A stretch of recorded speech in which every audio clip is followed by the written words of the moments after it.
Hi, welcome to our channel.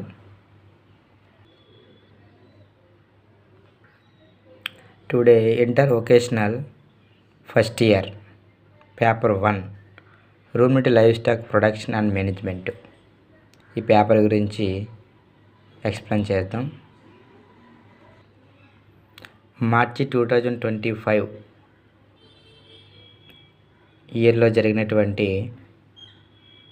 LMD అనే inter first year paper 1 question పేపర్ని ఇప్పుడు చూద్దాం. సెక్షన్ 1లో 2 మార్క్స్ క్వశ్చన్స్ అనేది 10 ఇస్తారు. సో 10కి చాయిస్ ఉండదు, 10 క్వశ్చన్స్ రాయాలి. చూద్దాం. ఫస్ట్ క్వశ్చన్, బుల్ మరియు బులాక్ అనగానేమి? సెకండ్ క్వశ్చన్, విదేశీ మేకజాతుల పేర్లు రాయము. థర్డ్ క్వశ్చన్, గ్రేడింగ్ అప్ అనగానేమి? ఫోర్త్ క్వశ్చన్, పాడి పాకలో ఉపయోగించే 4 శానిటైజర్స్ తెలుపుము. ఫిఫ్త్ క్వశ్చన్స్, కాల్ఫ్ స్టార్టర్ ప్రాముఖ్యత రాయము. సిక్స్త్ క్వశ్చన్, డీవార్మింగ్ ప్రాముఖ్యత ఏమి?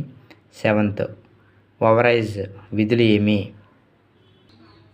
ఎయిత్ క్వశ్చన్, లాక్టేషన్లో దోహదపడే వివిధ హార్మోన్స్ పేర్లు తెలుపుము. నైన్త్ క్వశ్చన్, టెస్టైస్ విధులు ఏమిటి? ఫ్లషింగ్. 10th క్వశ్చన్ ఏంటంటే ఫ్లషింగ్ అనగానేమి? ఇది సెక్షన్ ఏ సంబంధించిన 10 మార్క్స్, అంటే 10 ఇస్తారు, 2 మార్క్స్ క్వశ్చన్స్, చాయిస్ ఉండదు. సెక్షన్ బిలో 8 క్వశ్చన్స్ ఉంటాయి, 5 రాయాలి. 5 6 30. ఇప్పుడు సెక్షన్ బి చూద్దాం. 11th క్వశ్చన్, గొర్రె పటం గీచి బాహ్య శరీర భాగం రాయము. 12th, ఏవైనా 3 భారతదేశ మేకజాతుల గురించి క్లుప్తంగా రాయము.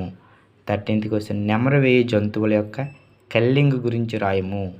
14th క్వశ్చన్, పశువుల పాక స్థల ఎంపికలో పరిగణలోని తీసుకోవలసిన అంశాలు ఏవి? 15th క్వశ్చన్, గర్భస్థ పశువుల యాజమాన్యమును వివరింపము. 16th క్వశ్చన్, పశువులను గుర్తించే వివిధ పద్ధతులను వివరింపము. 17th క్వశ్చన్, ఆవులో ఋతుచక్రము మరియు యథ లక్షణాలను రాయము. 18th క్వశ్చన్, పటము సహాయంతో పొదుగు నిర్మాణమును వివరింపము. ఇలా మనకి సెక్షన్ బి నుంచి 8 క్వశ్చన్స్ ఉంటాయి, 6 క్వశ్చన్స్ రాయాలి. 5 క్వశ్చన్స్ రాయాలి. 5 6 30 marks. English version paper, English medium వాళ్ళు ఇంగ్లీష్ వెర్షన్ పేపర్ కూడా చూడండి. షార్ట్ క్వశ్చన్స్, ఓకేనా? 2 మార్క్స్ క్వశ్చన్స్ 10 కూడా. అలాగే సెక్షన్ బి ఎస్ఏ క్వశ్చన్స్ 8 ఉంటాయి, 8 కూడా చూడండి.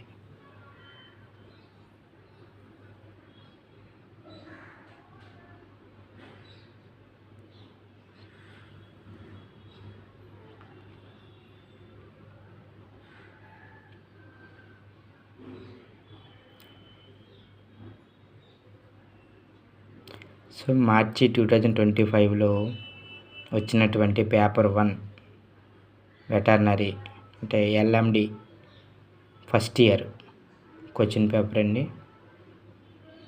అర్థమైంది కదా? Thank you watching.